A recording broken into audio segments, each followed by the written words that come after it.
Ce matin, j'aimerais parler sur une parabole que vous connaissez, c'est celle de l'ivraie et du bon grain. Est-ce que vous l'avez déjà lu? Tous, vous l'avez déjà lu? Bon, j'ai plus rien à dire.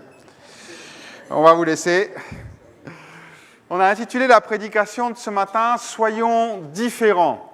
Et je pense que vous savez pourquoi, au travers de tout ça, soyons différents. Lorsqu'on connaît un peu la parabole de l'ivraie, on voit qu'il y a deux choses qui vont grandir. Mais on va d'abord lire ensemble le passage. Matthieu 13, versets 24 à 30. Alors, prenez vos Bibles, vos smartphones. Tous les versets ne seront pas forcément affichés, parce que je pense que c'est bien aussi de temps en temps de retourner aux sources. Et je souhaite et je prie et je désire. Et je pense très fort que le dimanche n'est pas le seul jour de la semaine où on ouvre notre Bible. C'est sûr. Je suis rassuré. Allez, Matthieu 13, versets 24 à 30. Donc, Jésus parle en parabole. Donc, parabole, c'est quoi? C'est une image d'une situation qui peut être vécue et dont on va tirer un enseignement biblique. D'accord? Et voilà ce qu'il dit. Il leur proposa une autre parabole, il dit « Le royaume des cieux est semblable à un homme qui a semé une bonne semence dans son champ. Mais pendant que les gens dormaient, son ennemi vint, sema de l'ivraie parmi le blé et s'en alla. Lorsque l'herbe eut poussé et donné du fruit, l'ivraie parut aussi. Les serviteurs du maître de la maison vinrent lui dire « Seigneur, n'as-tu pas semé une bonne semence dans ton champ? D'où vient donc qu'il y ait de l'ivraie ?» Il lui répondit « C'est l'ennemi qui a fait cela. » Et les serviteurs lui dirent « Veux-tu que nous allions l'arracher ?» Non, dit-il, de peur qu'en arrachant l'ivraie, vous ne déraciniez en même temps le blé. Laissez croître ensemble l'un et l'autre jusqu'à la moisson, et à l'époque de la moisson, je dirai au moissonneur, arrachez d'abord l'ivraie, liez-la en gerbe pour la brûler, mais amassez le blé dans mon grenier. Donc, l'ivraie, c'est quoi? On l'a compris, c'est une mauvaise herbe. D'accord? C'est une mauvaise herbe qui est invasive. Je ne sais pas si vous avez des herbes invasives dans votre jardin. D'accord? Une herbe qui est super invasive, c'est les orties, c'est pas mal ça, les ronces, voilà, et il faut les enlever et ça revient sans arrêt. Et c'est un peu ça. Elle envahit un champ et elle le fait rapidement. C'est ça la difficulté. Le problème avec l'ivraie, c'est que l'ivraie ressemble de près au blé et à toutes les cultures de céréales. Ce qui fait qu'elle mûrit, pour ainsi dire, en même temps, les graines sont proches, il y a tout un ensemble de choses qui est là. Donc il y a une similarité entre les deux. Aujourd'hui, quand le fermier moissonne, passe pour le maïs, il récolte du maïs. Mais à l'époque, qu'est-ce qui se passe? On récolte ce qu'il y a dans le champ. D'accord? Ou alors on essaye de faire le tri, ce qui prend du temps, tout se faisait à la main. Et en réalité, Théophraste, que vous avez très bien connu, qui était au IVe siècle avant Jésus-Christ en Grèce, a dit ceci. « Il y a des blés sans ivraie, comme ceux du Pont et d'Égypte. Celui de Sicile est relativement pur, et surtout celui d'Agrigente n'est pas sujet à être mêlé à l'ivraie. » On s'aperçoit que la valeur de la récolte est déterminée en fonction de la contenance d'ivraie ou de résidus qu'il peut y avoir mélangés avec le blé. Donc déjà à l'époque. Donc ici on parle d'une récolte et tout compte fait, on s'aperçoit que l'ivraie pollue. C'est la mentalité de l'époque. L'ivraie pollue la récolte. Et on va un petit peu plus loin. Une loi romaine interdisait expressément, et ça m'a surpris, de semer de l'ivraie dans le champ d'un ennemi. C'était une loi. Alors on pense que c'est un acte isolé, que Jésus l'a fait pour illustrer quelque chose, mais ça se faisait. En gros, vous n'aimiez pas votre voisin, prenez de l'ivraie, vous allez le mettre. Et c'est ça. C'est comme un sabotage qui est mis là. Donc on comprend que quand Jésus, et c'est ça qui est beau, parce que nous aujourd'hui l'ivraie ça ne nous parle pas, ok, la valeur du blé n'est pas faite en fonction de l'ivraie, il n'y a personne qui vient de bien de l'ivraie dans votre potager, ok, mais pour tous les gens qui écoutent Jésus à l'époque, c'est une situation à laquelle ils peuvent s'identifier. Ils peuvent tous s'identifier à ça et se dire « Ah ouais ». Donc, Jésus prend cette parabole. Maintenant, cette parabole, ce n'est pas juste le but de raconter une histoire qui peut être commune. Le but de cette parabole, c'est d'apporter un enseignement biblique, de faire grandir les gens. Et bien sûr, comme quand Jésus parle en parabole, si on n'a pas l'explication, ça devient compliqué. Donc qu'est-ce que font les disciples? En aparté, ils prennent Jésus, ils disent, Seigneur, tu peux nous expliquer. Qu'est-ce que veut dire la parabole? Et là, on se retrouve donc quelques versets plus loin. Au verset 37, il est dit, on lit ensemble, hein, celui qui sème la bonne semence, c'est le Fils de l'homme. Donc Jésus donne toute l'interprétation, il explique qui est qui, etc. Verset 38, le champ, c'est le monde. La bonne semence, ce sont les fils du royaume. L'ivrée, ce sont les fils du malin. L'ennemi qui l'a semé, c'est le diable. La moisson, c'est la fin du monde. Les moissonneurs, ce sont les anges. Or, comme on arrache l'ivrée et qu'on la jette au feu, il en sera de même à la fin du monde. Le Fils de l'homme enverra ses anges qui arracheront de son royaume tous les scandales et tous ceux qui commettent l'iniquité, et les jetteront dans la fournaise ardente où il y aura des pleurs et des grincements de dents. Alors les justes rempliront le ciel comme dans le royaume de leur Père. Que celui qui a des oreilles pour entendre, entende. J'aimerais vous amener à prendre conscience de quelque chose. Je rappelle, soyons différents. Aussi bien le blé que l'ivraie grandissent dans le même champ. Le blé, ce sont tous ceux qui ont placé leur foi en Dieu. L'ivraie, c'est ceux qui n'ont pas placé leur foi en Dieu, et je dirais même qui sont influencés par le malin, puisque c'est lui qui vient semer l'ivraie dans le blé, dans le champ. Ils ont donc des racines communes, et même Jésus dira ceci, Matthieu 13, verset 29, « Non, dit-il, de peur qu'en arrachant l'ivraie, vous déraciniez en même temps le blé. » Ça montre bien que les racines, non seulement elles sont dans le même champ, dans le même terrain, mais en plus, elles sont enchevêtrées. D'où la difficulté d'enlever tout ça. Et ça, c'est exactement ce que nous vivons. On est tous ici à marcher avec Dieu. On côtoie des gens qui peuvent être parfois très bien, mais des gens qui, parfois, au niveau de la foi, c'est pas du tout ça. Et on se retrouve, tout compte fait, à vivre dans le monde. Mais on est amené à porter du fruit différent. Nous sommes amenés à porter du blé, à porter du fruit. Autour, entourés par de l'ivraie. Lorsque Jésus parle du champ, il dit que le champ, c'est le monde. Alors, qu'est-ce que c'est que le monde? Le monde, c'est le monde. Hein. Mais le monde, il a, je dirais, deux grandes caractéristiques. La première, c'est ceux qui la composent. Et là, qu'est-ce que nous dit la Bible par rapport à ça? Quel est le regard de Dieu sur le monde et les gens qui y sont? Car Dieu a tant aimé le monde. Donc il aime tout le monde. Il aime les gens qui sont dans le monde, indépendamment de ce qu'ils font ou de ce qu'ils sont. Mais par contre, il y a un regard sur ce qui se passe, les comportements, les idées qui sont là, la mentalité qui conditionne les comportements des personnes, que là, Dieu réprouve. Pourquoi? Parce que, justement, l'une des caractéristiques du monde, c'est que le monde est influencé, la Bible nous dit, par qui? Voilà. Jean 12, verset 31, maintenant a lieu le jugement de ce monde, maintenant le prince de ce monde sera jeté. Le prince de ce monde, c'est celui qui a autorité, c'est celui qui règne, c'est celui qui est au-dessus de tout ça. Et en fait, les caractéristiques du monde, la première, c'est qu'en effet, le monde est influencé par Satan. Jean 16, verset 11, le jugement parce que le prince de ce monde, il est présenté comme celui qui influence. Alors, bien sûr, beaucoup de gens vont vous dire n'importe quoi. Tant qu'on n'a pas une notion spirituelle des choses, c'est du n'importe quoi. Mais pour nous qui sommes chrétiens, on sait. On sait qu'il n'y a pas uniquement ce qu'on voit là, il y a aussi un combat spirituel. La Bible nous dit qu'on n'a pas lutté contre la chair et le sang, mais aussi contre toute autorité, toute principauté, etc.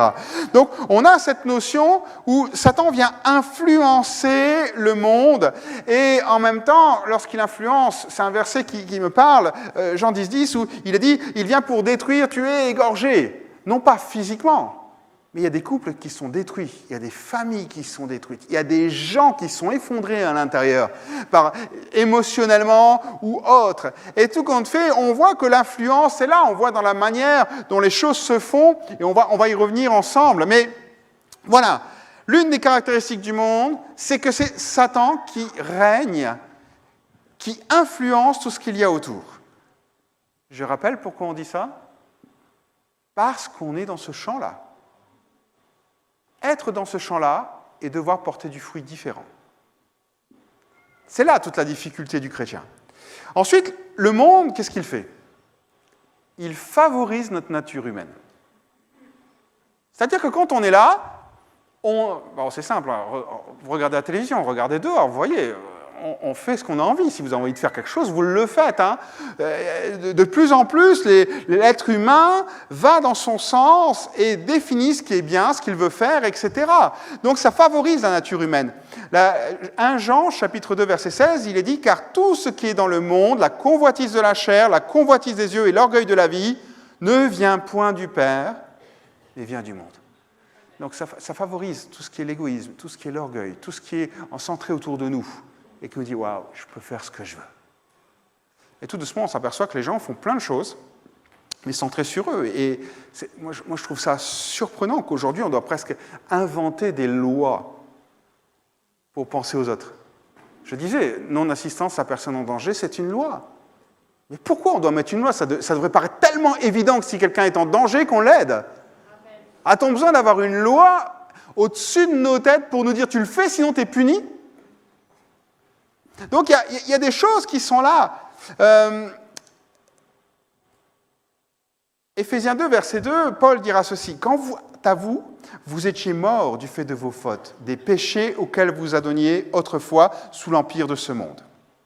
Le prince de l'autorité de l'air, cet esprit qui est maintenant à l'œuvre chez les rebelles, nous tous aussi, nous étions de leur nombre et... nous nous conduisions autrefois selon les désirs de notre chair, nous faisions les volontés de notre chair et de nos pensées, et nous étions par nature voués à la colère comme les autres. » En réalité, donc, l'environnement qui est là autour de nous favorise le nous, le moi, favorise de faire ce que j'ai envie de faire et assouvir mes désirs les plus profonds. On a de plus en plus de choses pour assouvir les choses qui sont là. Et aujourd'hui, on le voit parce que des choses qui sont très à la mode, des mots que vous entendez sur le bien-être, sur le coaching de vie. Tout est centré sur le moi. Il faut être bien dans l'entreprise où vous travaillez. Il faut être bien dans votre société. Je ne dis pas que c'est des mauvaises choses. Mais c'est tellement centré sur moi que quand on ne regarde qu'à soi, on ne regarde pas en haut. Si on ne regarde qu'à soi, on ne regarde pas à Dieu. Et notre société devient de plus en plus centrée sur soi. Et le problème, c'est que ça rentre aussi et ça influence les chrétiens. Vous allez dire, non, Laurent, nous, on n'est pas comme ça. Nous, on regarde à Jésus, on l'a chanté, on l'a prié, on l'a... Et pourtant, n'avez-vous jamais entendu des prédications qui vous disent « Ok, Dieu est là pour répondre à tes besoins ?» Alors, ils ne le disent pas comme ça. Hein.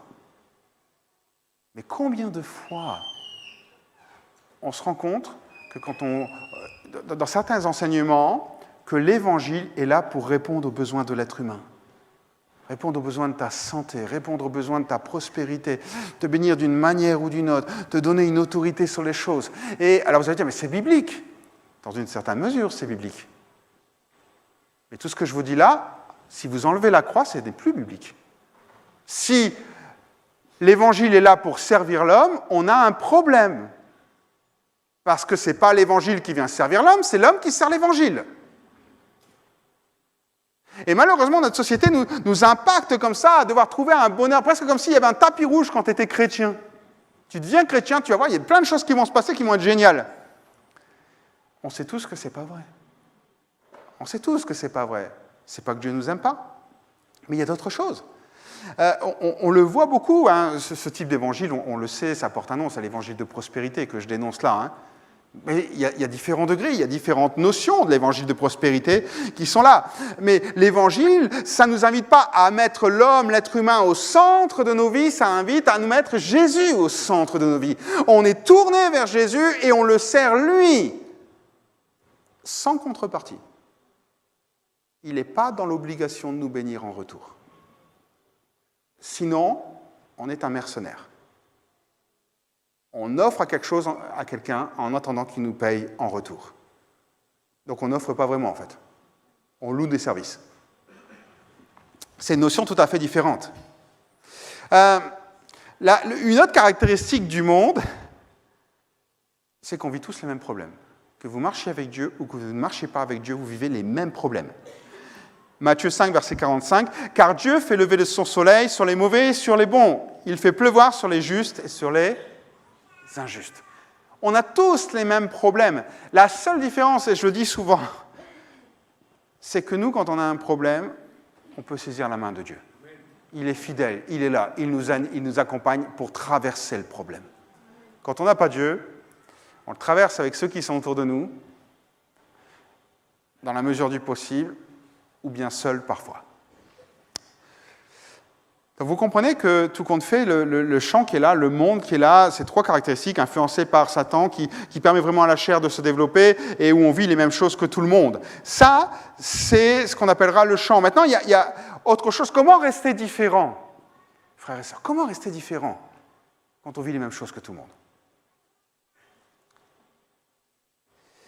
On ne peut pas se couper du monde. Des fois, il y a une phrase qu'on aime bien dire parfois, c'est « Ah, si je pouvais être sur une île déserte ». Combien l'ont pensé? On est tous pareils, hein? Certains l'ont fait, hein? Ils se sont enfermés dans des endroits. Dès le début de la chrétienté, des gens se sont mis à part dans des endroits. Bon. Vivre dans le monde et rester différent, c'est d'abord préférer l'éternité. J'ai tendance à dire que si on n'est pas heureux totalement sur Terre, c'est pour ne pas s'y attacher trop. Parce qu'on n'est pas voué à rester sur Terre. Et des fois, on ne s'en rend pas compte. On cherche tous les plaisirs sur Terre comme si on allait vivre éternellement, tout compte fait. Mais on ne va pas vivre éternellement sur Terre. C'est l'éternité. Donc, tout compte fait, il y a cette notion, Jean 12, verset 25, « Celui qui aime sa vie la perdra, celui qui est sa vie dans le monde la conservera pour la vie éternelle. » Où en sommes-nous par rapport à ça? Est-ce que nos choix, notre attitude de vie, tout ce qu'on fait, jour après jour, on vise la vie éternelle? Ou est-ce qu'on vise la vie sur cette terre? Est-ce qu'on est persuadé qu'on va vivre quelque chose de fort sur Terre et on va vivre le meilleur moment de notre existence sur Terre? Ou bien est-ce qu'on prend des choix en fonction de ce qu'on va vivre pour l'éternité? Ça change. Parce que si vous passez par une détresse au travers d'une maladie et vous vous concentrez vraiment sur ce que vous vivez sur Terre, vous aurez tendance à baisser dans votre foi. Si vous dites non, moi je prépare mon éternité et cette maladie, si Dieu la permet, ce problème de santé, si Dieu le permet, c'est pour me préparer pour l'éternité, vous le prenez différemment. Il est occupé de préparer mon caractère, il est occupé de préparer mon âme, il est occupé de me préparer à régner avec lui. Et ça, c'est une vision d'éternité. Ça, c'est une vision d'éternité. Donc, vivre dans le monde pour rester différent, il faut préférer l'éternité que le monde. Il faut garder courage. Jean 16, verset 33, « Je vous ai dit ces choses afin que vous ayez la paix en moi. Vous aurez des tribulations dans le monde. Mais prenez courage, j'ai vaincu le monde. » Prendre courage. Vous savez que l'origine du mot courage, c'est le cœur. Prendre courage, c'est maintenir de l'ardeur dans un objectif, une destination que l'on veut atteindre. Il ne s'agit pas de préférer l'éternité si on n'a pas le courage de nos opinions, de nos actions, de nos choix qui sont là, on ne va pas aller très loin. Prends courage, continue avec ardeur, poursuis-le tout au long de ta vie. C'est l'objectif que Dieu te donne. Gardez courage dans ce monde. La troisième chose, c'est vivre la parole. Jean 17, verset 6, « J'ai fait connaître ton nom aux hommes que tu m'as donnés au milieu du monde. Ils étaient à toi, tu me les as donnés, et ils ont gardé ta parole. » Encore une fois, ceux qui étaient au milieu du monde ont gardé la parole. Je n'ai pas voulu mettre garder, je n'ai pas voulu mettre pratiquer, j'ai voulu mettre vivre, parce que la parole de Dieu est vivante. Donc elle se vit. Elle se vit parce que un organisme qui est vivant, il interagit. La parole de Dieu est vivante, elle interagit avec nous. On rentre, on obéit, on agit, on fait des choses en fonction de la parole. Il y a des choses qui se passent autour de nous. Il y a des lois spirituelles que Dieu a mis en place. Et tout compte fait, quand vous commencez à mettre en pratique la parole de Dieu, il y a d'autres choses qui se bougent. Simplement parce que la parole de Dieu est vivante. Combien c'est compliqué par moment de mettre la parole de Dieu en pratique. Sachant que tous ici, avant de nous donner à Jésus, nous avons pris de mauvaises habitudes. Et la plus grosse, c'est de se débrouiller tout seul. Alors qu'en réalité, Dieu nous invite maintenant à compter sur lui et à lui obéir. On a fait nos choix. Donc il y a tout un réapprentissage qui est là. La quatrième, c'est s'appuyer sur la prière. Jean 17, verset 15. « Je ne te prie pas de les ôter du monde, mais de les préserver du mal. » Être conscient qu'il y a un combat spirituel et que ce combat spirituel ne se gagne qu'avec des armes spirituelles. Je suis désolé, vous ne pouvez rien faire contre Satan si vous n'utilisez pas les armes spirituelles qui nous sont données. La mise en pratique de la parole, la prière, la sanctification, toutes ces choses-là qui nous permettent d'aller plus loin. En effet, s'appuyer sur les... Être conscient des difficultés, dire « Seigneur, qu'est-ce que soit ce qui va se passer, moi je m'appuie parce que je crois dans la puissance et dans la force de la prière, cette intercession qui vient devant toi, qui réclame justice, qui réclame que tu agisses, qui te demande que vraiment tu ouvres des portes là où des montagnes se sont écroulées devant nous. » S'appuyer sur la prière. Et conserver la foi. 1 Jean, chapitre 5, verset 4, parce que tout ce qui est né de Dieu est vainqueur du monde. Et la victoire qui a vaincu le monde, c'est notre foi. Vous savez ce que c'est que la foi? Je pense que vous savez maintenant.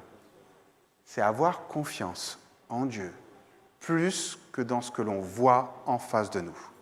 Plus que dans les choses qui se présentent devant nous, dire « Seigneur, je veux avoir confiance en toi. » Dans ta parole, dans ce que tu vas me dire. Au-delà des apparences. Alors, on l'a compris, on vit dans le monde, on doit être différent. 5 choses, je les répète rapidement. Préférer l'éternité, garder courage, vivre la parole, s'appuyer sur la prière, conserver la foi. Maintenant, remarquons un petit peu, donc, Jésus, lorsqu'il parle de cette parabole, il dit, voilà, on va les laisser grandir, parce que l'ivraie porte aussi un fruit. Mais on va le distinguer. Plus ça arrivera à maturité, plus on pourra distinguer le bon blé de l'ivraie. Et c'est ça, justement. Et parfois, on a besoin de distinguer l'ivraie qui est autour de nous. Jésus dira, laissez croître ensemble l'un et l'autre jusqu'à la moisson, et à l'époque de la moisson, je dirai au moissonneur, arrachez d'abord l'ivraie, liez-la en gerbe pour la brûler, mais amassez le blé dans mon grenier. Quand les deux plantes sont en herbe, on ne peut pas vraiment les différencier. Et c'est ça qui est compliqué. C'est ça qui est compliqué, même au milieu de nous, même dans les endroits où on travaille, on ne peut pas différencier vraiment les choses, sauf quand ça vient à maturité. L'ivraie a 2 caractéristiques. L'ivraie, c'est un graminé dont les graines sont toxiques. Alors si j'ai bien compris, je ne vais pas vous faire de biologie ce matin, mais il semblerait qu'il y ait des petits champignons qui se développent dessus. C'est une plante qui est toxique, surtout à haute dose pour l'homme, elle est toxique. Sinon, consommée en petite quantité, elle induit des effets comparables à ivraie, ivresse. D'accord? C'est tout simple. Donc l'ivraie a des effets comparables à l'ivresse à petite dose. Rappelez-moi un petit peu ce que produit l'ivresse. Ce que Paul dit, Éphésiens 5, verset 18, ne vous enivrez pas de... C'est de la débauche. Débauche, c'est-à-dire que vous n'avez plus de frein, vous n'avez plus vous y allez franchement. Si vous avez déjà, dans une autre vie antérieure, consommé de l'alcool à excès, si ça vous est déjà arrivé, vous savez que quand on consomme de l'alcool, on n'a plus de frein. Les gens pensent qu'ils peuvent tout faire, qu'ils sont les meilleurs du monde, qu'ils vont réussir là. Et puis ça amène plein de... tout compte fait de débauche, on va dire ça comme ça. Hein. Donc, on voit que le premier fruit de l'ivraie, c'est la débauche. C'est-à-dire que ça conduit à plein de choses qui ne vont pas être bonnes, qui sont complètement contraires, et qui vont aussi dans le sens de la nature du monde. Hein. Livrer à nous-mêmes, où on peut faire ce qu'on a envie avec la nature charnelle. La deuxième chose qui concerne l'ivraie, le deuxième fruit, l'ivraie, vous savez comment ça se dit en grec? Souvenez-vous. Bien sûr, hein, et je ne sais pas ce que vous ne voulez pas dire, vous êtes très pudique, très humble. C'est zizanie. En grec, c'est zizanie. Ce qui veut dire que... Et zizanie, ça signifie quoi? Ça semer la division, on va dire ça comme ça. La plante est considérée comme une mauvaise herbe, semant la zizanie dans les champs de céréales. Donc, le fruit qui est là de l'ivraie, c'est tout simplement la discorde que ça apporte. Non seulement ça permet, ça ouvre un chemin pour la débauche et faire tout ce qu'on a envie et tout ce que notre nature nous amène à faire, mais en plus de ça, ça amène la discorde dans nos relations, dans les communions qui sont là. Donc, on s'aperçoit vraiment que les 2 fruits principaux de l'ivraie, la débauche et la discorde. Maintenant, vous le savez. Quand vous voyez ça autour de vous, vous dites « Ah, il y aurait peut-être de l'ivraie là-dessous. » Je vais un petit peu plus loin. Donc l'ivraie amène à un comportement charnel sans frein. Je voudrais voir, avant de finir, les caractéristiques du blé. Allez, tournez-vous vers là. Vous êtes tellement sérieux. Dites-tu, tu as un beau grain de blé.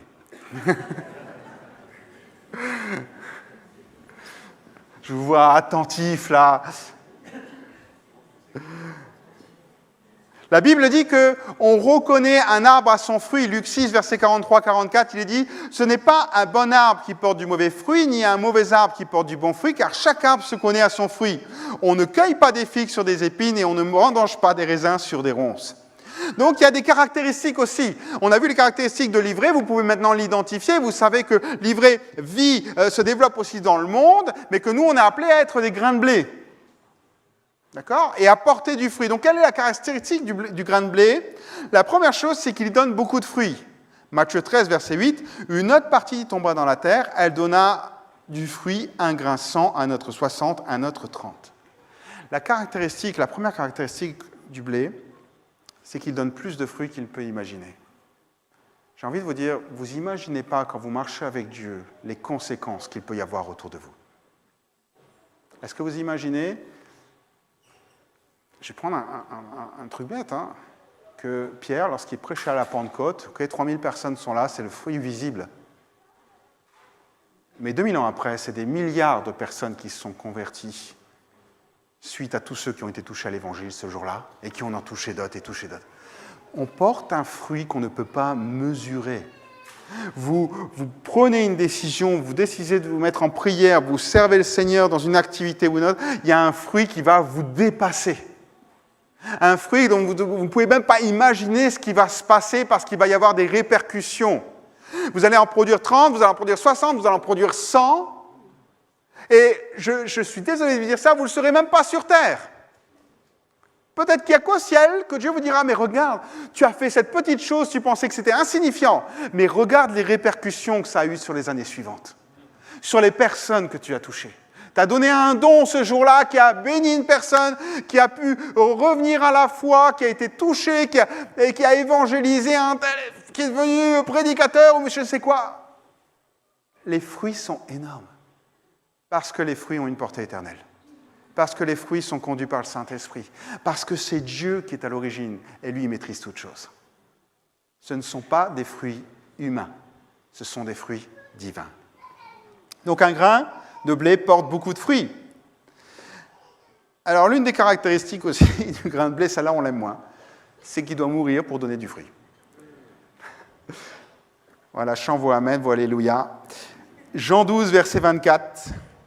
En vérité, je vous le dis, si le grain de blé qui est tombé en terre ne meurt, il reste seul, mais s'il meurt, il porte beaucoup de fruits. Qu'est-ce que c'est que mourir ? Je ne vous demande pas d'en arriver à des actes. Mourir, c'est renoncer à certaines choses. Tout compte fait. Renoncer à certaines choses qu'on aimerait bien, peut-être naturellement, mais qui sont contradictoires avec la parole de Dieu.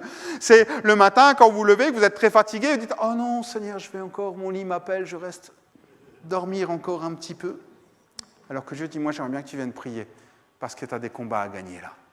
Que toi seul es au courant et que toi seul peux gagner.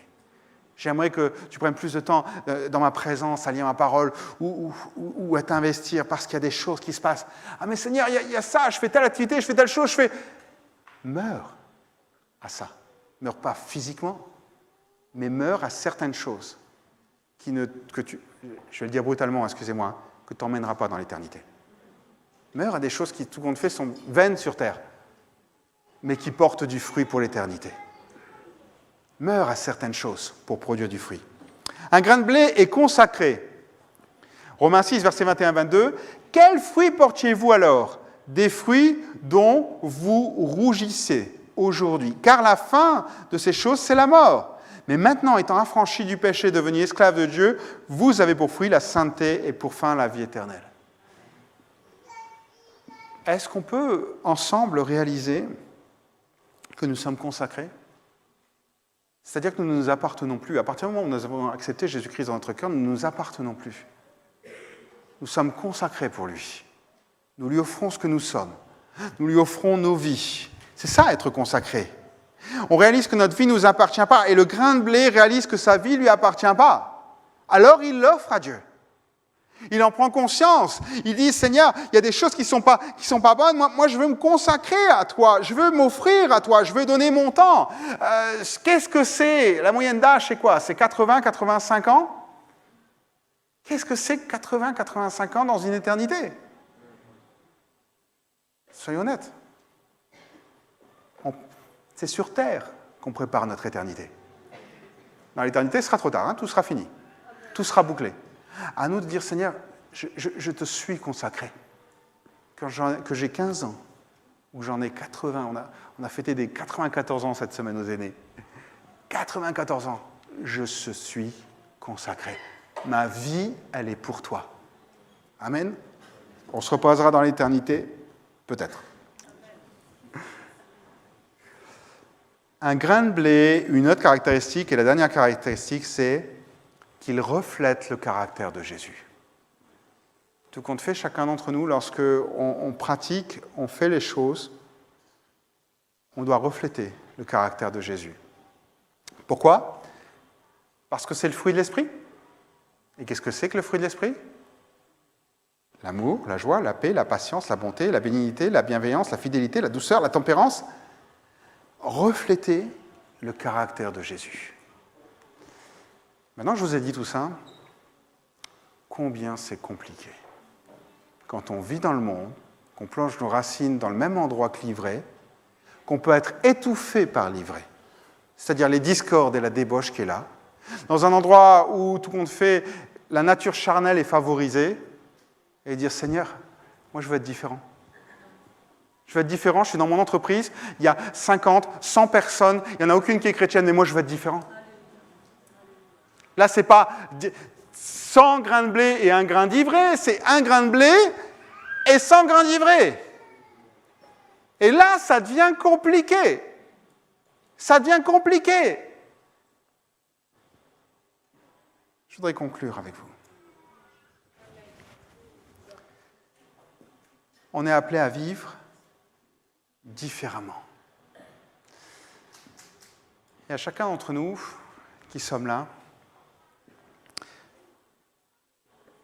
je vous invite peut-être à prendre conscience, juste quelques instants.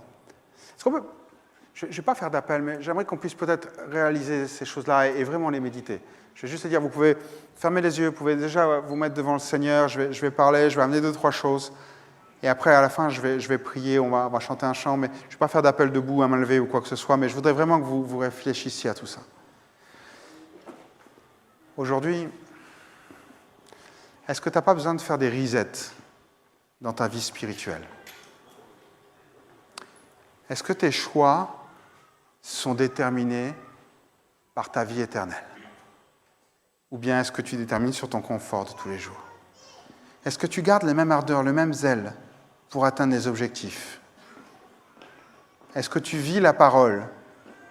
Ou bien tu la pratiques, j'ai envie de dire, comme quelqu'un qui la connaît, religieux, mais que tu ne la vis pas vraiment? Est-ce que tu es conscient qu'il y a des difficultés spirituelles, des combats spirituels, et tu t'appuies sur la prière, ou tu t'appuies sur tes propres ressources, tes propres compétences? Est-ce que quand les apparences ne sont plus en ta faveur, quand il y a plein de choses qui sont là, est-ce que tu dis, Seigneur, non, moi je garde la foi en toi. C'est toi qui vas calmer la tempête de ma vie ou tout ce qu'il y a autour.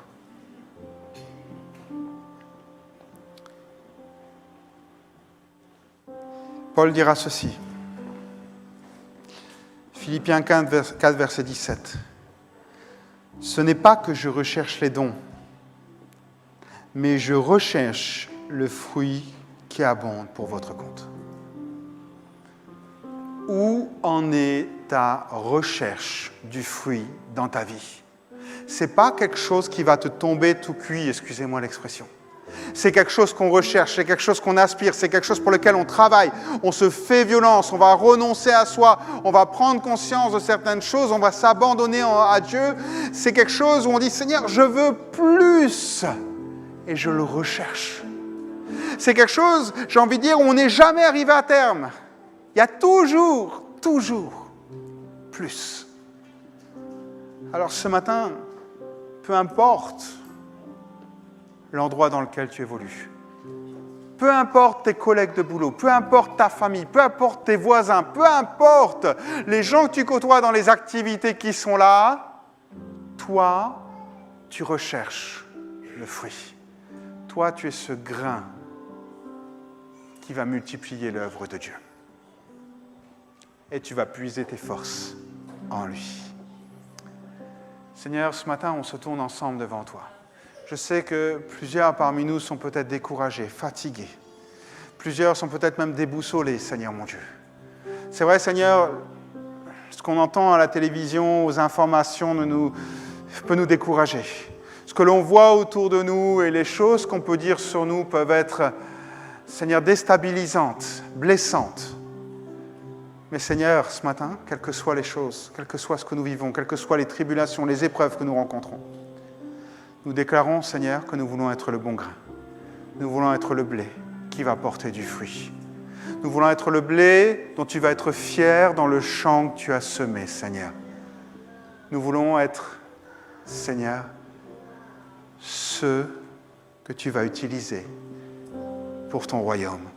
Alors, Seigneur, ce matin, je prie pour tous ceux qui sont là, tous ceux qui ont cette recherche. Et je te demande, Seigneur, viens et aide-nous à rechercher abondamment, à porter du fruit pour toi, quelles que soient les conditions, les situations. Et Seigneur, qui sait si le champ d'ivrée dans lequel tu te trouves, lorsque tu porteras du fruit, ne deviendra pas un champ de blé avec très peu d'ivraie. Parce que toi, tu auras fait la différence. Alors Seigneur, je te prie pour tous ceux qui passent par des moments compliqués et qui ont du mal à porter du fruit. Je te demande de leur donner cette espérance, cette vision, que ce qu'ils sont occupés de faire là a une portée éternelle et qu'un champ de blé peut naître de leur consécration, de leur recherche, de leur désir de produire plus de blé pour tous ceux qui les entourent. Alléluia, Seigneur Jésus.